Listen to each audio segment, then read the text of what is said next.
Joel, capítulo 2, verso 28 e 29 apenas, mas a gente vai olhar panoramicamente a mensagem que Deus entregou ao profeta. Joel 2, 28 e 29. A Bíblia diz assim: E depois disso derramarei do meu espírito sobre todos os povos.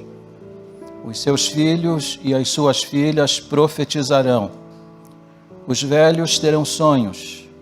Os jovens terão visões. Até sobre os servos e as servas derramarei do meu espírito naqueles dias. Amém? Vamos orar, vamos falar com Deus. Esse é o tempo de orarmos a Deus e pedirmos essa visitação sobre a igreja, sobre a juventude, sobre a nação brasileira. Nós precisamos desta bênção do Senhor. Vamos orar. Agradecemos-te, Senhor, pela bênção de podermos nos reunir neste lugar com o objetivo de oferecer ao Senhor um culto que somente o Senhor merece receber. Agradecemos-te também pela oportunidade que o Senhor nos dá de meditarmos na sua palavra, crescermos na compreensão dela. E eu te suplico agora que o teu Espírito Santo aplique esta palavra, a fim de atender aquilo que de fato é a necessidade do nosso coração. Tu sabes aquilo que precisamos ouvir nesta manhã, e dá-nos ouvidos e coração sensível para ouvir aquilo que tu queres falar. Abençoa, Deus, mais uma vez eu te peço a juventude desta igreja. E eu te peço, Deus, que tu derrames sobre a vida de cada um deles uma porção dobrada do teu Santo Espírito, para que sejam capacitados a te servir com integridade, com fidelidade, com retidão de vida. Dá-nos a tua bênção nesta hora. Eu a suplico no nome santo e precioso de Jesus. Amém. Por favor, tome assento.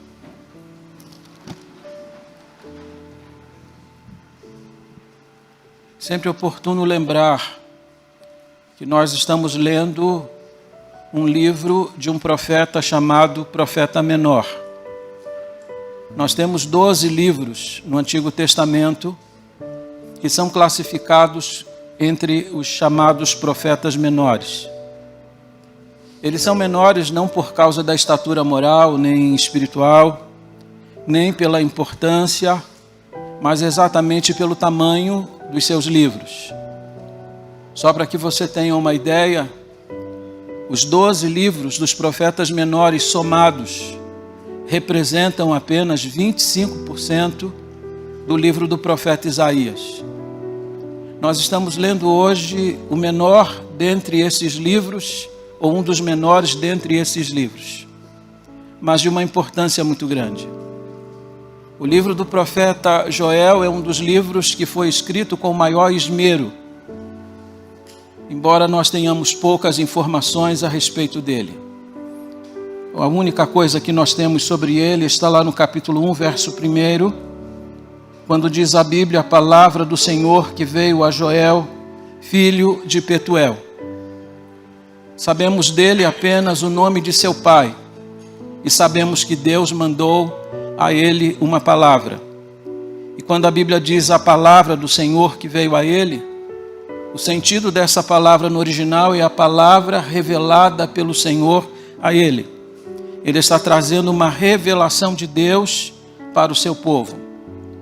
Outra coisa importante, antes que eu avance, é que todos os nomes na Bíblia que terminam em El, e aqui nós temos Joel. Aliás, aqui no púlpito eu tenho tem um João Rafael e um outro Rafael. El se refere sempre a Deus. Rafael significaria, por exemplo, Deus é a cura.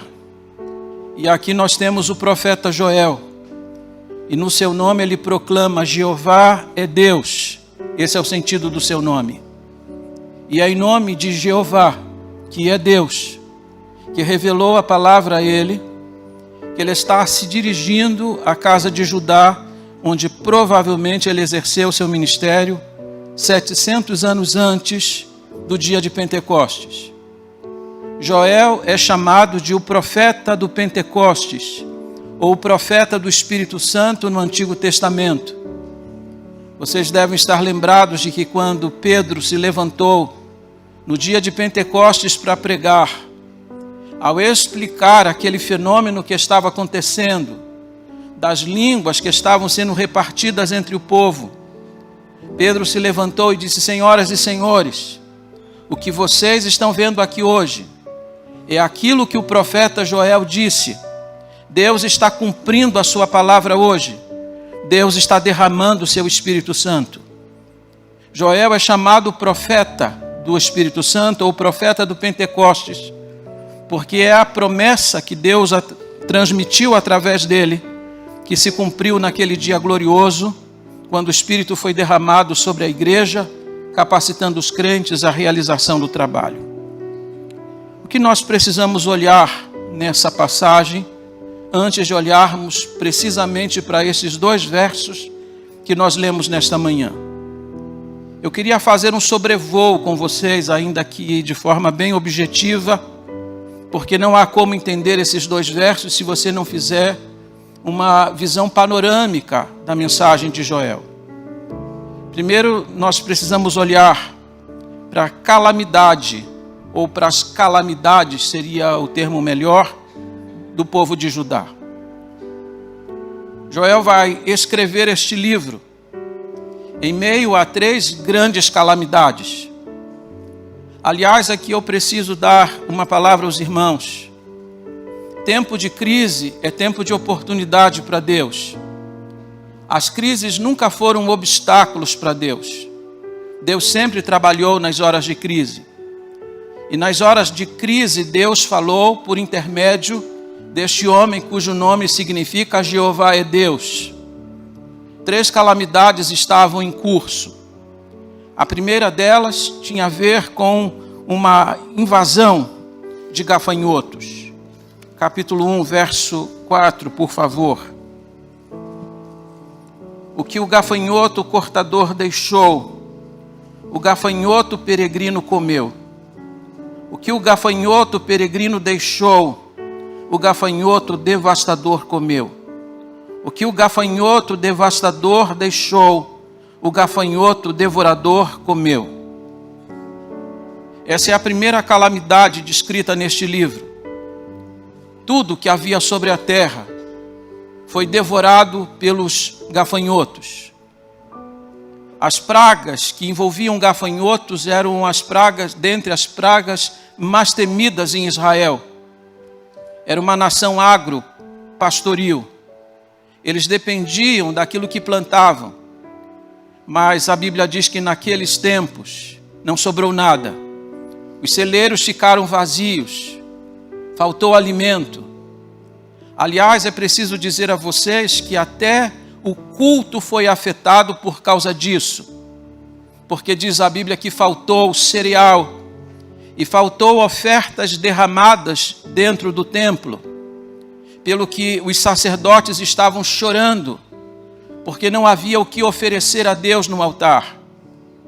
Interessante que em outras épocas em que faltou elementos para o culto, foi por causa da infidelidade na dedicação dos bens. Mas aqui o fato é que o povo não tinha o que oferecer, porque tudo que era produzido foi destruído por essa infestação de gafanhotos. E note que não foi um fenômeno rápido, porque quando você lê o capítulo 2, verso 25, o Senhor promete restituir aquilo que nos anos foi destruído pelos gafanhotos. Quando a Bíblia diz restituir os anos, indica que pelo menos foram 2 ou mais de 2. Foi um tempo de muito sofrimento para quem plantava, para quem colhia e para quem dependia disso para comer. A segunda coisa que estava em andamento, a segunda calamidade, era a seca. Faltou chuvas em Israel. A Bíblia diz que os rios se secaram. Os animais no campo estavam morrendo. A Bíblia diz que as ovelhas estavam gemendo. Os bois estavam mugindo, porque faltava água, aquilo que é essencial para a vida. A nação está passando por um tempo dificílimo e é nesse tempo que Deus levanta Joel. E a terceira tragédia, a terceira calamidade, é que a Bíblia diz que o exército assírio estava marchando em direção ao reino de Judá. Tantas vezes aqui a gente já lembrou o poder destruidor do Império Assírio e do seu exército implacável. Por onde o exército assírio passava, deixava um rastro de completa destruição. E agora a Síria está marchando. E Deus manda, no capítulo 2, verso 1, tocar a trombeta. Sempre que a trombeta era tocada, era para anunciar um perigo iminente. E aqui uma frase, que é a frase lapidária, a frase que resume todo o livro do profeta Joel. O dia do Senhor vem. Vocês podem repetir essa frase comigo? O dia do Senhor vem. Essa é a frase que vai ser repetida várias vezes dentro do livro. Há um perigo maior a caminho. Se os gafanhotos foi uma calamidade, se a seca era uma calamidade, havia uma calamidade maior a caminho. Não sobraria nada em Israel. E aqui está a calamidade dessa gente. Mas aqui uma palavra. Nenhuma dessas calamidades aconteceu como fenômeno natural, como coisa fortuita, como um acidente de percurso. Tudo isso que estava acontecendo em Israel era Deus que estava por trás. Deus está usando os gafanhotos, Deus está usando a seca, e Deus disse que vai usar o Império Assírio como vara de sua disciplina para a casa de Israel. Deus, ele é soberano e ele usa quem quer, quando quer e como ele quer. Mas é importante lembrar que embora Deus esteja disciplinando Israel de uma forma tão dura e o reino de Judá de uma forma tão dura, ainda aqui há uma mensagem neste livro, que Deus, ele é compassivo, Deus, ele é misericordioso, e que ainda Deus estava oferecendo uma oportunidade de arrependimento para o povo de Judá. Charles Feinberg disse que o Deus da Bíblia é o Deus assim, misericordioso. Ele disciplina porque ele é santo, mas mesmo no meio da sua ira, ele sempre lembra da sua misericórdia. Deus está oferecendo uma oportunidade para esse povo. A segunda coisa importante para você pensar comigo é sobre o pecado do povo de Judá. Você deve estar perguntando assim, o que fez essa gente? O que de mal eles fizeram para que Deus estivesse agindo de uma forma tão dura, tão implacável para com eles? Porque Deus mandou o gafanhoto para destruir o alimento, e diz o texto que faltava comida no reino de Judá. Por que Deus mandou a seca, secou os rios, impediu as chuvas, e agora está mandando um exército poderoso com um ímpeto de destruição? O que fez essa gente de tão mal? Essa foi uma pergunta que eu mesmo me fiz. Eu li e reli este livro algumas vezes, e eu cheguei a uma conclusão só. Diferente dos demais profetas, Joel não aponta um pecado específico. Normalmente, quando Deus feria ou a casa de Judá ou a casa de Israel, tinha a ver com idolatria, tinha a ver com outros tipos de infidelidade. Mas aqui nenhum pecado específico é apontado, senão um só: o distanciamento do povo de Deus. A frieza no relacionamento do povo com Deus. Interessante que eles estavam indo ao templo, eles estavam realizando os rituais religiosos, mas o relacionamento com Deus era um relacionamento frio. E aqui nós temos uma lição objetiva que a gente nunca deve esquecer. Relacionamento com Deus é mais importante do que serviço para Deus. O Deus da obra é mais importante que a obra de Deus. O problema é que muitas vezes a gente entende tudo sobre a obra de Deus, mas nós não conhecemos o Deus da obra. Isso me fez lembrar essa semana de um homem que estava construindo uma grande catedral e enquanto construía foi interrompido por alguém. E aquela pessoa estava extasiada diante da obra e começou a perguntar quantos tijolos foram usados, quanto de ferro foi usado, quantos operários trabalhavam ali, quanto de recurso foi colocado para que aquela grande catedral fosse erguida. A cada pergunta que ele fazia, o construtor sabia responder com prontidão. Até que veio a última pergunta: quem é o dono desta obra? O construtor disse: sobre a obra eu sei tudo, eu só não sei sobre o dono dela. Essa é a realidade que impera em muitos lugares, em muitas igrejas.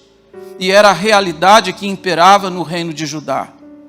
Eles sabiam como cultuar, eles sabiam fazer os rituais, eles sabiam aquilo que a lei dizia, mas eles não conheciam o Deus que se revelava na palavra e se revela na palavra.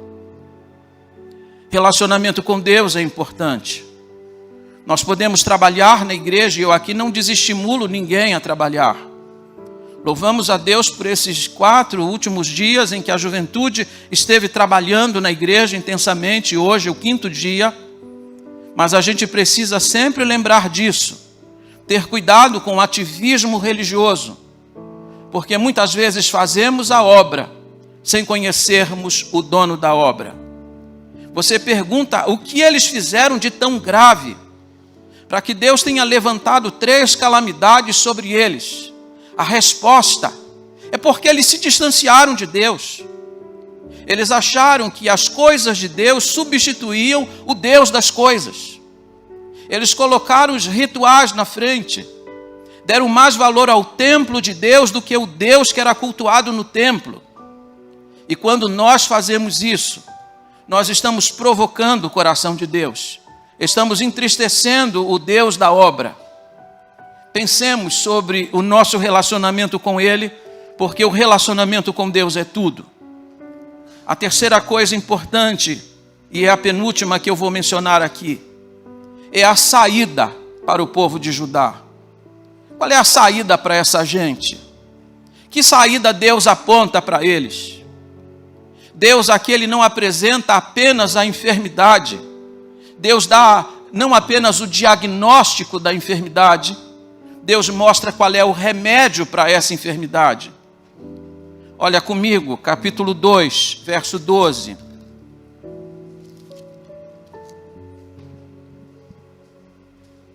Aqui Deus começa a mostrar qual é o remédio para esse problema da frieza espiritual, para esse problema do distanciamento de Deus. Deus vai chamar esse povo de volta. Verso 12, eu vou lê-lo na íntegra e depois nós vamos seccioná-lo. Agora, porém, declara o Senhor, voltem para mim de todo o coração, com jejum, lamento e pranto. Qual é o remédio para a frieza espiritual? Deus disse, voltem para mim. Podem repetir comigo? Voltem para mim.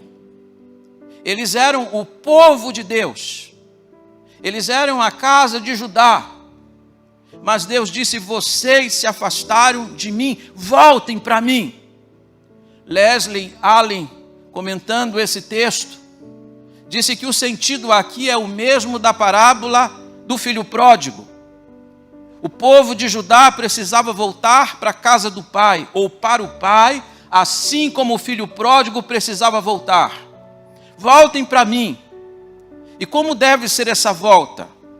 Primeiro, é uma volta urgente. Veja como começa o verso 12. Agora, porém, há uma outra versão, que é a versão da Ara. Ainda agora. É um particípio dentro da língua hebraica, que indica urgência.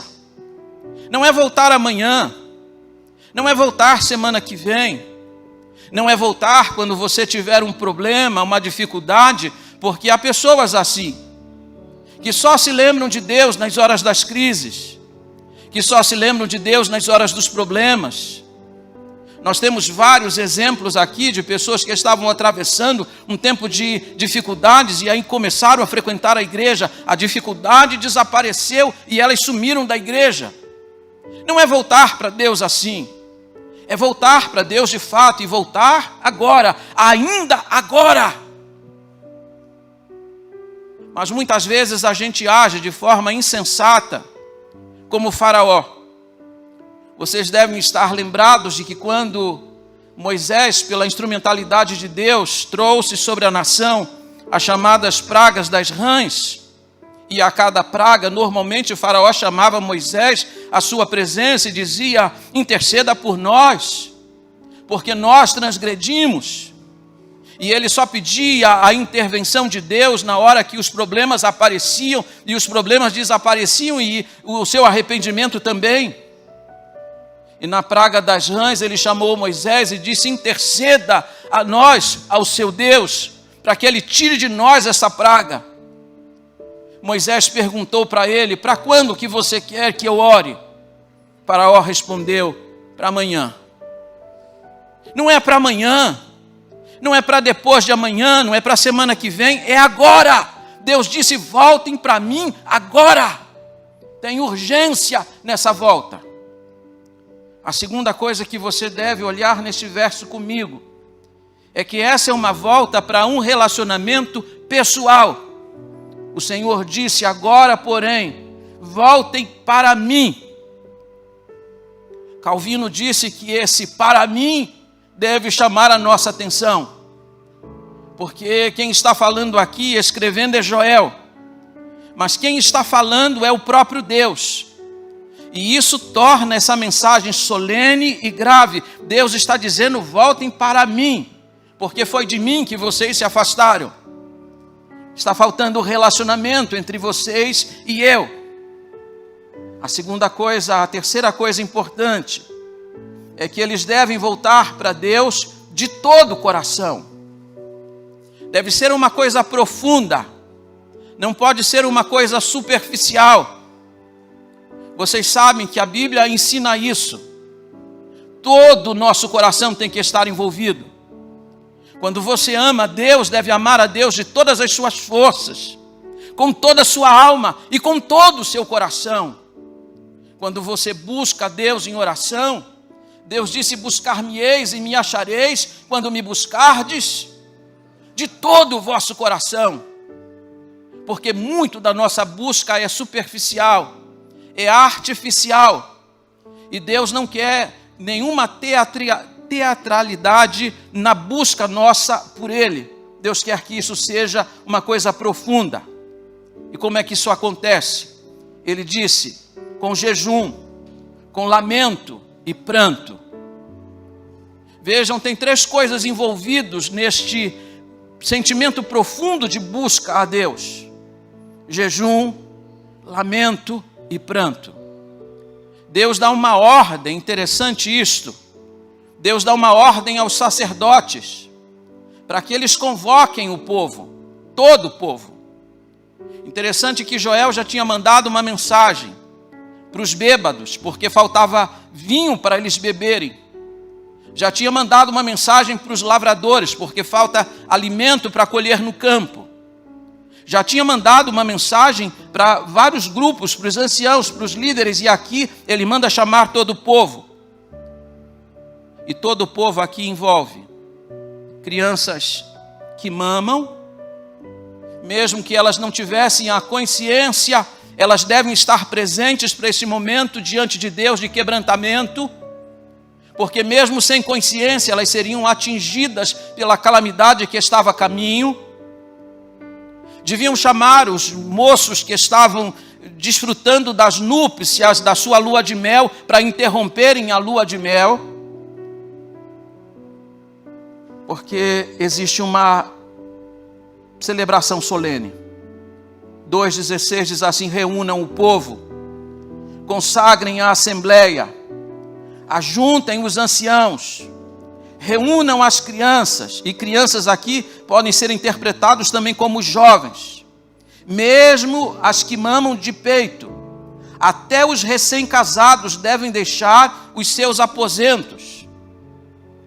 Sabe o que é interessante? É que quando um moço se casava em Israel, ele gozava de 1 ano de licença de qualquer serviço militar.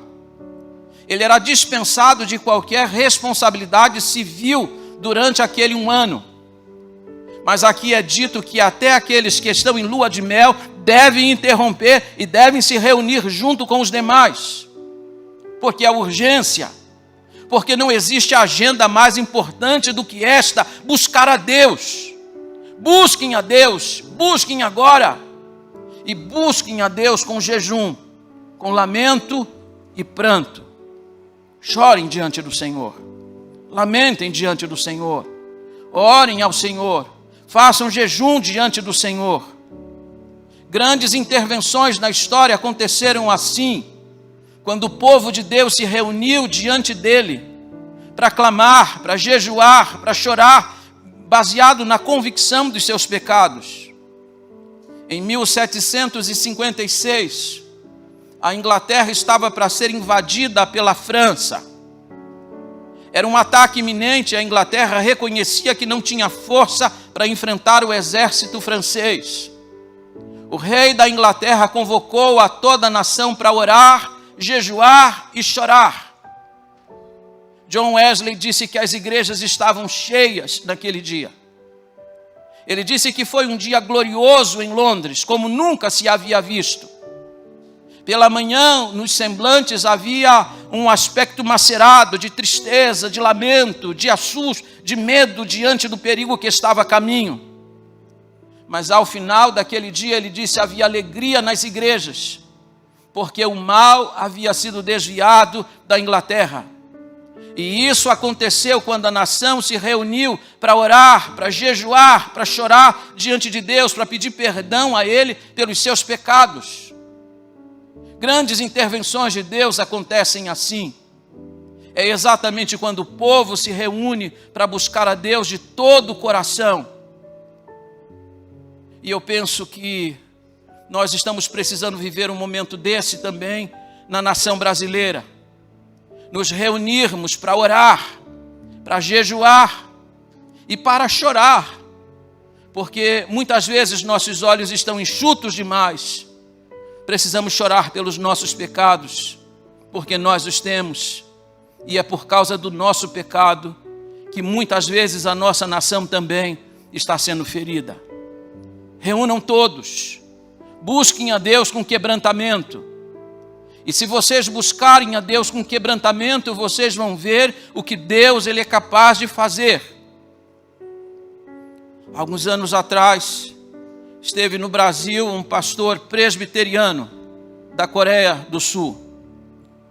E ele relatou naquele encontro o que estava acontecendo precisamente na sua igreja. Ele disse que nos últimos 3 anos sua igreja não avançava. Sua igreja estava fria. As coisas não aconteciam lá. Mas Deus deu discernimento a ele, que ele precisava buscar o Senhor. E depois dele receber de Deus essa direção e essa orientação, ele comunicou à sua família, ele comunicou à igreja, que ficaria 40 dias fora. Durante 40 dias ele subiria ao monte bem próximo à sua igreja, e ali ele estaria orando, lendo sua Bíblia e jejuando. Ele disse que do dia 1º até o 24º dia, as coisas foram suaves. Do 24º dia até o 28º dia, ele pensou que ia enlouquecer. A fome, a fraqueza. Mas ele disse que do 29º dia até o 40º dia, ele sentiu gozo na alma. Ele desceu do monte depois de 40 dias, reassumiu o trabalho da igreja. Seus sermões, o conteúdo era o mesmo, mas a eficácia não. Agora começava a acontecer alguma coisa na igreja, Pessoas começavam a chegar, a igreja começou a ser quebrantada, os cultos começaram a ser regados com lágrimas, os crentes chegavam confessando seus pecados. E ele disse que a igreja que estava estagnada, em apenas 3 anos alcançou 6.000 membros. Tudo porque alguém se dispôs a buscar a Deus, com lamento, com jejum, com lágrimas. Isso é o que nós estamos precisando. E Deus disse: voltem para mim assim, não de forma superficial. Deus quer mais, Deus quer profundidade. Veja o verso 13. Rasguem o coração e não as vestes. Voltem para o Senhor, o seu Deus. Vocês sabem que nas horas de calamidade, nas horas de perigo, era comum em Israel as pessoas rasgarem a própria veste. Era um sinal de tristeza, de lamento, de desespero. Era uma súplica diante de Deus, reconhecendo a impotência diante do perigo. Mas aquilo que era um sinal objetivo de humildade se tornou uma coisa corriqueira em Israel.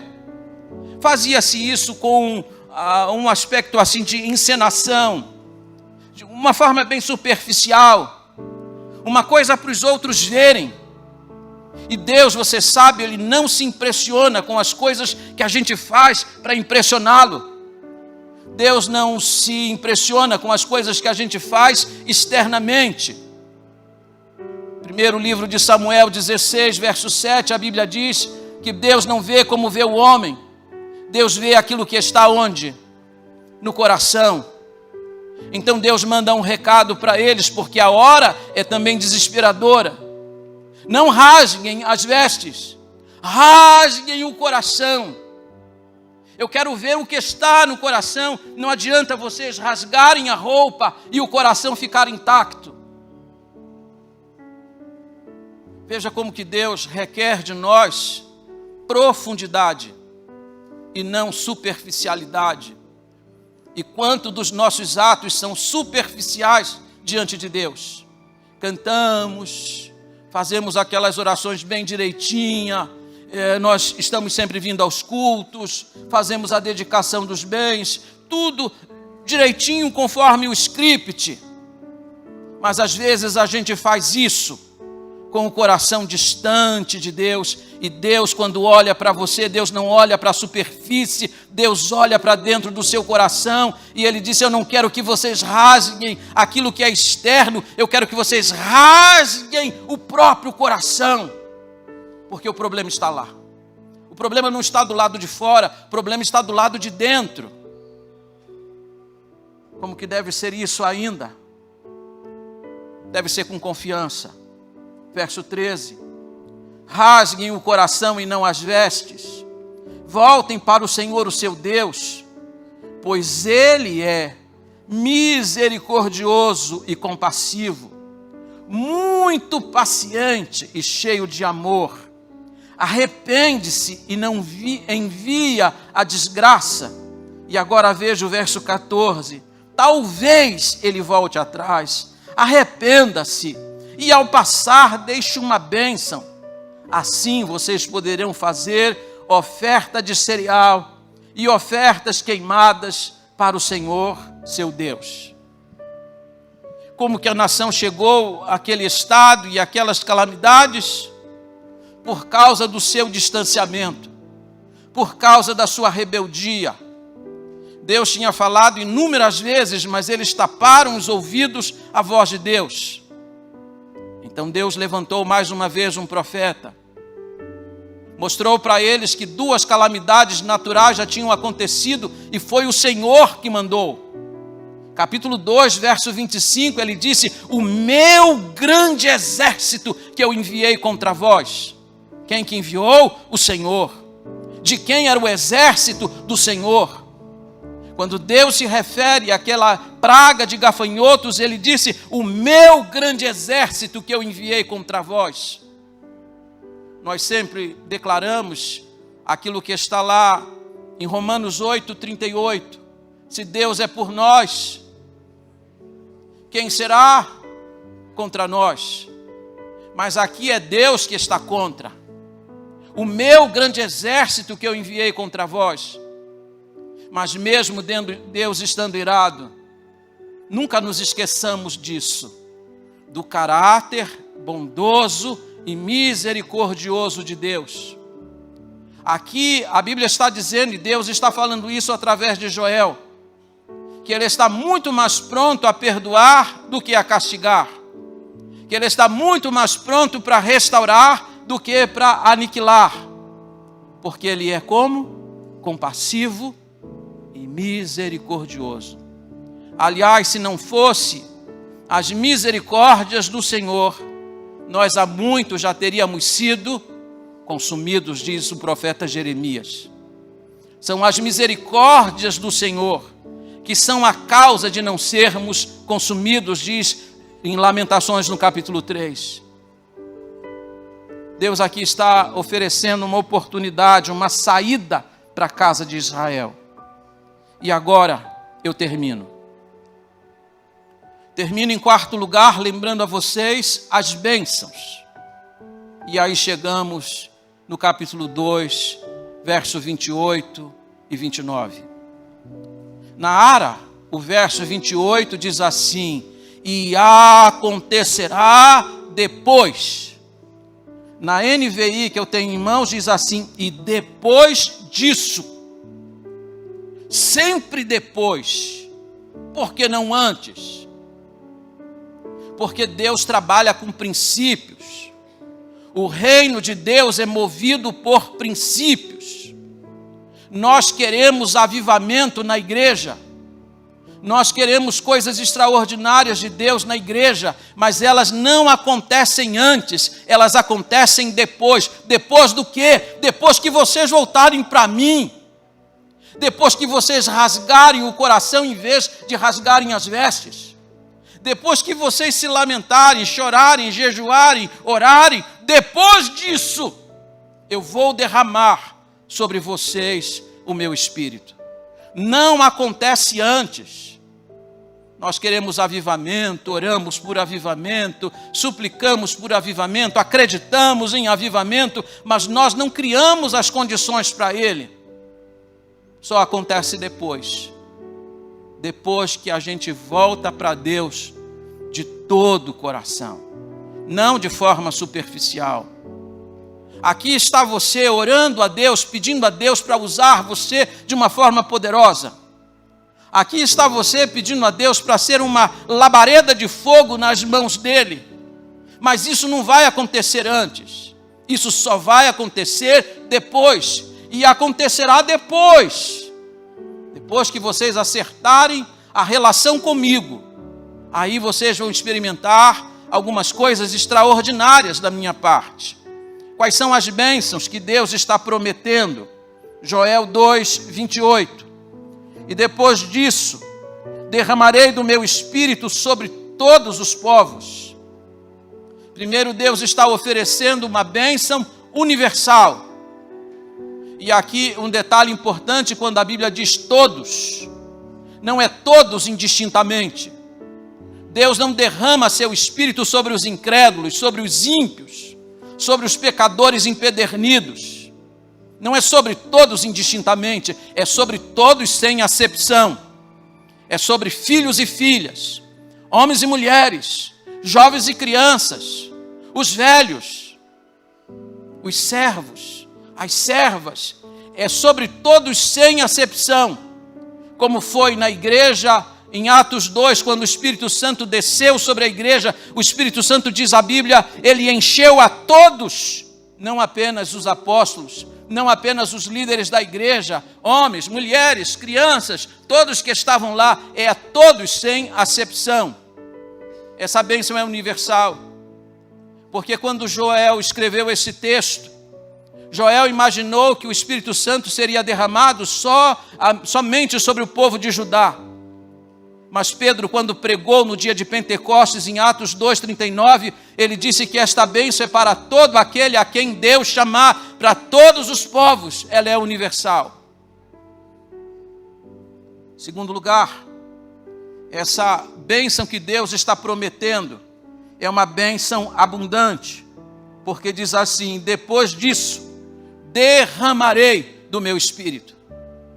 Não é em gotas, não é em porções, é em rios, é em ondas caudalosas, como uma chuva que cai e que enche a tudo, todos os rios, todas as ruas, que transforma e faz com que as ondas apareçam. Deus disse que Ele vai derramar uma bênção abundante. Deus tem muito, Deus tem muito. Daqui a pouco nós vamos cantar uma canção que diz assim: o muito que nós temos visto não passa de gotas. Diante daquilo que queres e podes fazer, nós temos experimentado gotas, mas Deus tem rios, Deus tem chuvas abundantes. Ele quer derramar seu Espírito Santo sobre a sua vida, sobre a vida da igreja, sobre a vida dos jovens desta igreja, mas isso não vai acontecer antes, isso só vai acontecer depois do quê? Depois que voltarmos para Deus com todo o nosso coração. Depois que nós rasgarmos os nossos corações diante do Senhor. A terceira coisa que você precisa ver aqui é que essa bênção de Deus, ela é uma bênção que atinge, é uma bênção transformadora. Porque diz ainda o verso 28, vossos filhos, suas filhas profetizarão, os velhos terão sonhos, os jovens terão visões. Quando o Espírito Santo é derramado sobre a nossa vida, sobre a vida da igreja, acontece transformações. Por exemplo, os velhos terão sonhos. Você já conviveu com uma pessoa idosa? Já observou qual é o conteúdo da conversa de uma pessoa idosa? Ela não fala sobre os fatos de hoje. Normalmente ela fala sobre os fatos de ontem. Sempre que eu sentava com meu sogro, de saudosa memória, e a gente começava a conversar, invariavelmente a conversa chegava à Segunda Grande Guerra Mundial. E ele sempre contava as mesmas histórias com um profundo entusiasmo, como se isso tivesse acontecido ontem. As pessoas idosas, normalmente, elas falam sobre o passado. Mas aqui é dito que os velhos vão ter sonhos. O Espírito Santo de Deus vai dar a eles sonhos, ideais, objetivos. Sonho aqui não é aquilo que acompanha você enquanto você dorme. O sentido de sonho aqui é que você vai projetar coisas, você vai ter ideais. Quinta-feira, pastor João Vitor veio aqui pregar e pregou muito bem no congresso dos jovens da igreja, mas antes a gente bateu aquele papo de pastor mais velho e pastor mais jovem, e ele falou: e aí, como é que estão as coisas? E eu falei: eu continuo sonhando, eu continuo projetando. As pessoas dizem para mim: para, já chegou, já é o suficiente, mas eu continuo sonhando. E isso é uma característica de gente que tem o Espírito Santo de Deus na sua vida, porque quando o Espírito de Deus é derramado, ele transforma. Em vez de eu ficar falando do passado, 36 anos que passaram, eu estou olhando para frente, ainda estou sonhando com coisa grande para a vida dessa igreja. Ele é transformador, porque diz aqui o texto, que os vossos jovens terão visões. E aqui eu não duvido de visões místicas, de que Deus possa revelar coisas tremendas para a vida de alguém, para a vida da igreja, para o futuro. Mas o sentido aqui não é místico. Os jovens normalmente são inconsequentes, são imaturos, tomam decisões precipitadas. Mas aqui ele disse que quando o Espírito Santo é derramado, Deus dá visão para esse jovem. E eu fiquei pensando sobre isso, tentando lembrar algum exemplo que me remetesse a esse fato, e eu lembrei de dois.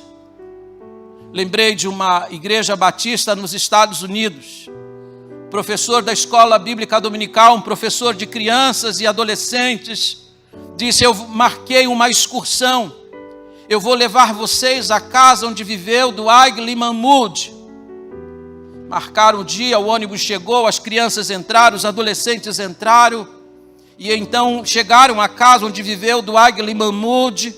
E o guia foi levando aquelas crianças, aqueles adolescentes. Aqui era a cozinha onde comia Dwight Mahmoud. Mostrou o gabinete, os livros. Era aqui que ele estudava, preparava seus sermões. E aí passou pelo quarto e disse assim: aqui neste lugar, junto a esta cama, era o lugar onde Dwight Mahmoud dobrava seus joelhos todos os dias e pedia a graça e a visitação dos céus. Saíram todos, terminou a excursão, entraram os meninos, os adolescentes, todos naquele ônibus. O professor da escola dominical começou a contar, faltava um menino. E disseram, ele continua dentro da casa. O professor desceu do ônibus, entrou na casa para procurar o menino e onde ele estava. Ele estava ajoelhado no mesmo lugar onde Dwight Mahmoud sempre orava. E ele estava orando assim: Senhor, eu quero a mesma bênção. Senhor, eu quero ser usado como Moody foi usado. Esse menino se chamava Billy Graham. Deus deu uma visão para ele. O Espírito de Deus foi derramado sobre ele. E acredita-se que Billy Graham levou mais de 1 milhão de pessoas aos pés de Jesus Cristo. Segundo exemplo, e eu nunca uso exemplo pessoal, mas vou usar. Aos 15 anos de idade, Deus me chamou para o ministério. E quando Deus me chamou para o ministério, eu acordei logo cedo e corri para a casa de um pastor que morava em um bairro ao lado. Atravessei a mata, passei por uma ponte, cheguei à casa dele. Hoje ele já está na glória, pastor Domingos Francisco Soares. E disse: pastor, e ele veio me atender. Ele perguntou o motivo de eu estar ali. E eu disse: Deus acabou de me chamar para o ministério. E eu pedi a Deus esta manhã que Ele faça da minha vida uma bênção no reino dEle. E eu me lembro as palavras que Ele me disse. Ele disse: Glauco, Fanini vai passar, Billy Graham vai passar, Davi Gomes vai passar. Deus precisa de grandes obreiros para fazer a sua obra. Pois eu pedi a Deus para fazer de mim uma bênção no seu reino. E isso já tem acontecido já 45 anos desde aquele dia. Quando o meu Espírito é derramado, os vossos jovens terão visões. E Deus tem me dado visões para o ministério. Todos os lugares por onde passei, tudo que eu coloquei as mãos no reino de Deus, Deus fez prosperar. Eu sou uma prova viva de que é o Espírito Santo que faz isso. O que mais? Isso é uma bênção salvadora. Verso 32. E todo aquele que invocar o nome do Senhor será salvo. Quando o Espírito de Deus é derramado, acontece salvação. Não por mérito, não por obras, mas pela graça. Joel é um dos primeiros profetas a anunciar que a salvação, ela acontece tão somente pela graça, não é por aquilo que você faz, não é por obra que você realiza, mas por invocar o nome do Senhor. E o que invocar o nome do Senhor será salvo. Paulo vai repetir esta frase de Joel em Romanos capítulo 10. Quando o Espírito Santo de Deus é derramado, começa a acontecer salvação. Pessoas vão se aproximando, pessoas vão se achegando, como aconteceu em 1965, em Cuacisabanto, na África do Sul. Numa pequena igreja, numa comunidade de Zulus, numa pequena choupana, porque eles se reuniam num templo feito com palha. Mas eles começaram a entender que Deus tinha mais, que Deus queria fazer mais. Erlo Stegen, o pastor daquela comunidade, um homem louro, pastoreando uma comunidade de pessoas negras. E ele disse que ele sentia muitas vezes vergonha de mostrar a comunidade onde ele era o pastor. E Deus disse para ele: o impedimento para a minha obra neste lugar e a liderança dessa igreja é o seu pecado, Erlo. E ele então chamou a liderança. Começaram a orar a respeito e ele colocou diante de Deus os seus preconceitos, pedindo a Deus que quebrasse o seu coração. E ele disse que de forma inexplicável começou a acontecer uma mudança no lugar. Os feiticeiros saíam do meio dos matos, chorando, convictos de pecado, sem que ninguém tivesse pregado para eles. Em pouco tempo, foi erguido um novo templo naquele lugar. Aquela igreja que se reunia num pequeno salão feito de palha, ergueu um templo para 27 mil pessoas. E o Espírito Santo de Deus trabalha. E acontecerá depois. Não acontece antes. Igreja Batista Cristo Salva, o que nós queremos, o que nós desejamos, o que nós projetamos. Juventude da igreja que está aqui com o lema de avante. Como que nós vamos avançar se nós não acertarmos nossa relação com o Senhor, se nós não nos aproximarmos dEle? Agora, se nós nos voltarmos para Deus, se nós rasgarmos o coração, confessando diante de Deus os nossos pecados, vai acontecer coisas extraordinárias. Avante não vai ser apenas um lema, vai ser uma realidade na vida da igreja e na vida da juventude desta igreja. Quero terminar com 3 aplicações práticas. A primeira: quem está sendo chamado para voltar para Deus? Quem está sendo chamado? O povo de Deus. Capítulo 2, verso 1 começa assim: tocai a trombeta em Sião. Note que não é apenas tocar a trombeta, mas aqui é indicado o lugar onde ela deve ser tocada. Sião era um monte elevado. Sião era onde o templo estava erguido. Sião era a morada dos sacerdotes. Sabe onde Deus está mandando tocar a trombeta? Na sua casa, na sua igreja. Nós temos acompanhado os noticiários. Nós ficamos alarmados com as coisas que estão acontecendo no Brasil. Nós pedimos a intervenção de Deus em nossa terra. Mas nada vai acontecer aqui no Brasil se primeiro não acontecer na igreja. Estamos esperando soluções do Congresso. Estamos esperando soluções vindas de outros países. Mas Deus disse que a solução vai vir através da igreja. Tocai a trombeta em Sião. O apóstolo Pedro, em 1 Pedro 4,7, disse que o juízo tem que começar pela casa de Deus. Nós, o povo de Deus, temos que acertar a relação com Deus, e aí Deus vai começar a colocar em ordem a nossa casa. Veja, se você depois tiver a curiosidade de ler. Vamos ler agora. Joel 2, verso 18 em diante diz assim: porque o povo se voltou para Deus, porque o povo rasgou o coração diante de Deus. Então o Senhor mostrou zelo por sua terra e teve piedade do seu povo. O Senhor respondeu ao seu povo: estou lhes enviando trigo, vinho novo e azeite, o bastante para satisfazê-los plenamente. Nunca mais farei de vocês objeto de zombaria para as nações. Levarei o invasor que vem do norte para longe de vocês, empurrando-os para uma terra seca e estéril, a vanguarda para o mar oriental e a retaguarda para o mar ocidental, e a sua podridão subirá e o seu mau cheiro se espalhará. Ele tem feito coisas grandiosas. Quando é que Deus faz? Deus faz quando a igreja se volta para Deus. Deus faz quando o povo de Deus se volta para Ele.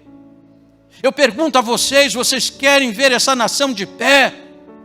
Querem ver essa nação feliz? Voltemos para Deus. É o mesmo princípio de 2 Crônicas 7,14. E se meu povo, que se chama pelo meu nome, se humilhar e orar e buscar a minha face, se converter dos seus maus caminhos, então eu ouvirei dos céus, perdoarei os seus pecados e sararei a sua terra. A solução para o Brasil passa aqui por dentro. Vocês estão esperando o Congresso, o presidente da Câmara dos Deputados, o presidente do Senado, estão esperando inutilmente, porque Deus só vai mover a sua mão quando nós, povo de Deus, nos voltarmos inteiramente para Ele, com todo o nosso coração, com sinceridade e não superficialidade. A segunda coisa, quem está trazendo esse mal sobre o povo? Não existe casualidade, irmãos. Quem olhava pelas lentes erradas, imaginava, bem, os gafanhotos pode ser apenas uma calamidade natural. Essa seca é apenas um efeito estufa. É o El Ninho, é isso, é aquilo outro. Às vezes a gente busca explicações naturais para eventos que estão acontecendo, sem perceber que por trás de cada um desses eventos, quem está lá agindo é o próprio Deus. Esse grande exército que eu enviei contra vós. Deus mostra nesse livro que todas as calamidades que estavam acontecendo, a vida econômica de Judá, todos os efeitos que estavam acontecendo no templo, na vida das pessoas e até dos animais, tinha por trás a mão do Deus Todo-Poderoso. Quem é que traz o mal? É o Senhor. Quem é que pode reverter o mal? O Senhor. E quando é que Deus reverte o mal? Quando a gente se volta para Ele. Voltem para mim. E voltem agora. E não voltem de qualquer maneira. Tem que voltar de todo o coração. E por último, quem é que precisa ser despertado? Tocai a trombeta em Sião. Quem precisa ser despertado é o povo de Deus. Quem vai à Escócia, na cidade de Edimburgo, vai ver uma grande catedral com uma torre que se eleva, uma obra magnífica. Naquele templo em Edimburgo pregava o pré-reformador John Knox. Uma labareda nas mãos do Senhor. Uma bênção nas mãos do Senhor. Do lado de fora é um templo magnífico, mas quando você entra naquele templo, não tem mais igreja lá dentro. Lá dentro tem mesas, cadeiras, bebidas. O templo onde pregava John Knox se transformou em um bar. Eu pergunto, será que ninguém percebeu que eles estavam se distanciando de Deus a ponto de levar aquela igreja tão viva no passado à morte? Será que um dia aqui dentro vai ter um bar? Será que aqui um dia em lugar de bancos vamos ter mesas? Em lugar de um púlpito, um DJ tocando qualquer tipo de outra coisa? Eles não ouviram a trombeta tocar. E quando a trombeta tocava, estava dizendo, vem perigo aí, estamos correndo perigo, acordem, despertem. Mas eles não atentaram. Até 1960, a Holanda era um país protestante que frequentava a igreja. De 1960 para cá, a Holanda é um país protestante que não mais frequenta a igreja. A igreja morreu na Holanda. Será que ninguém percebeu isso? Sabe o que é curioso? E olha para mim, por favor.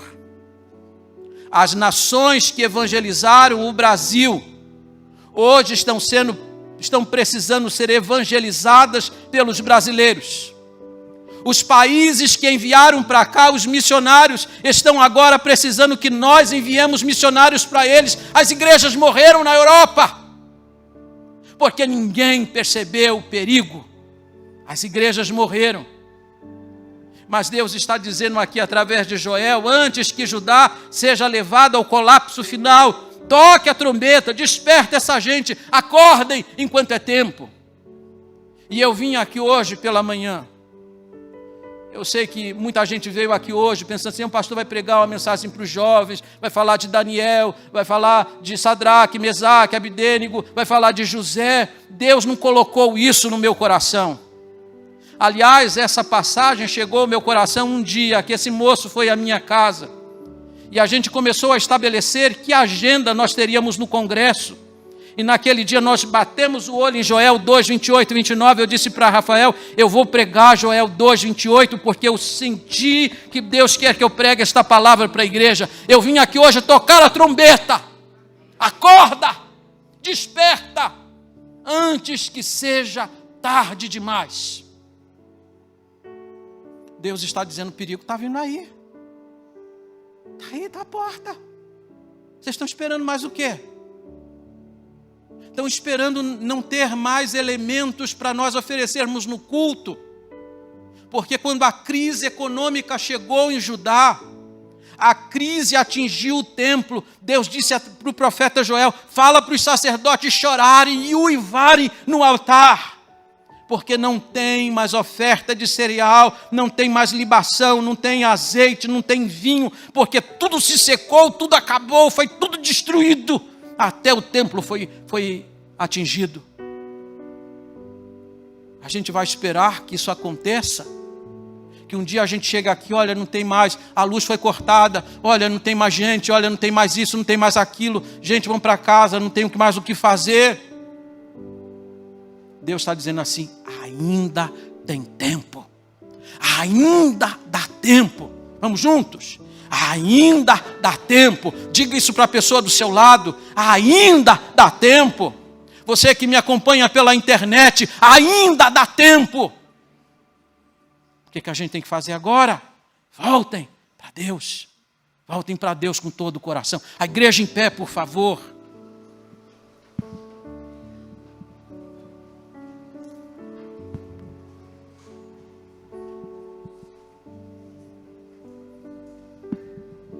Você está satisfeito com a sua vida espiritual?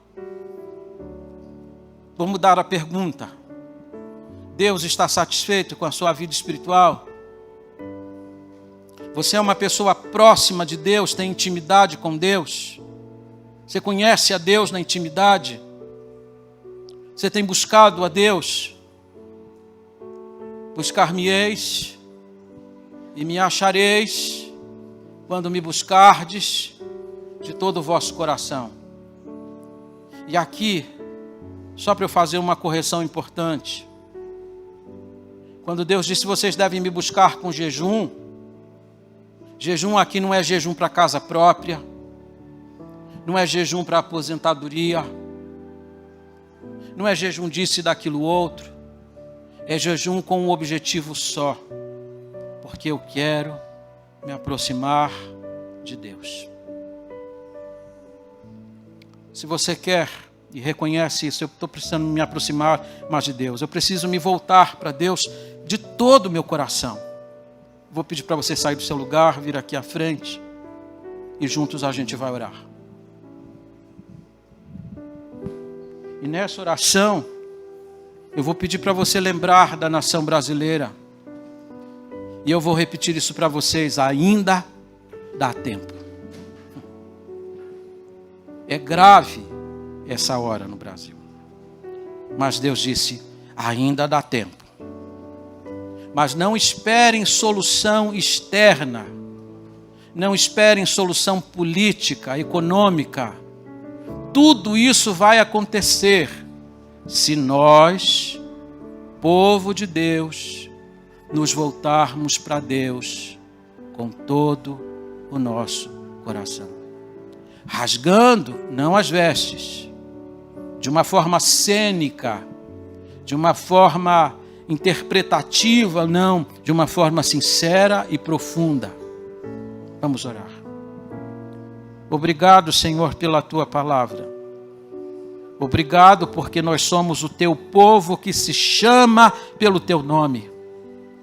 Deus, nós queremos buscar a Tua face. Queremos aprofundar nosso relacionamento contigo. Mostra-nos o caminho para isso. Mostra para a liderança dessa igreja o caminho para isso. Mostra para as igrejas dessa cidade o caminho para isso. Mostra para o povo de Deus no Brasil o caminho para isso. Porque tua palavra diz que ainda dá tempo, porque o Senhor, no meio da sua ira, sempre se lembra da misericórdia. O Senhor é compassivo e misericordioso. Está muito mais pronto para perdoar do que para irar-se. Deus, nós queremos te apresentar a nossa vida, a nossa igreja, porque nós sabemos que o Senhor tem mais e mais e mais para fazer, o Senhor tem mais para derramar, e nós estamos aqui satisfeitos tantas vezes só com as gotas. Queremos que haja uma bênção aqui transformadora, que os velhos, os anciãos desta igreja, em vez de cultuarem o passado, olhem para o futuro com entusiasmo, dizendo: Deus, ainda tem terra para a gente conquistar. Que os jovens desta igreja tenham visões de conquista, visões do teu reino, cheios do Espírito Santo. Ajuda-nos a acertarmos a nossa relação contigo. Queremos nos voltar para o Senhor de forma profunda, sincera, não superficial, não movida pela crise do momento, mas movidos pelo Deus grande, poderoso, santo, maravilhoso, Deus compassivo, Senhor dos céus e da terra, Deus que controla as chuvas, Deus que controla os gafanhotos, Deus que controla as estações, Deus que controla o universo. É para ti que nós queremos nos voltar. Abençoa a tua igreja, Senhor. Abençoe aqueles que me acompanham nesta hora pela internet. Desperta seus corações, porque a trombeta está tocando. Ó Deus, tira os tampões dos olhos e dos ouvidos para que ouçam e vejam o que está acontecendo. A urgência desta hora. Pedimos-te perdão, Senhor, pela frieza do nosso coração, pela nossa frieza espiritual. Passamos dias, muitas vezes, numa busca tão rala, num relacionamento tão distante, e isso entristece teu coração, e nós te pedimos perdão e ajuda-nos a te buscarmos com todo o nosso coração, com toda a nossa força, com toda a nossa alma. E pedimos mais uma vez, tenha compaixão de nós, tenha compaixão da igreja, tenha compaixão do Brasil. Ó Deus, ajuda-nos a acertarmos a relação contigo, porque queremos experimentar essas bênçãos que estão preconizadas no verso 28, quando diz: e acontecerá depois. Tudo isso que vai acontecer depois, nós queremos, mas queremos acertar agora contigo. Ajuda-nos, Senhor. Perdoa-nos, Senhor, no nome santo e bendito de Jesus. Amém. Vamos louvar a Deus.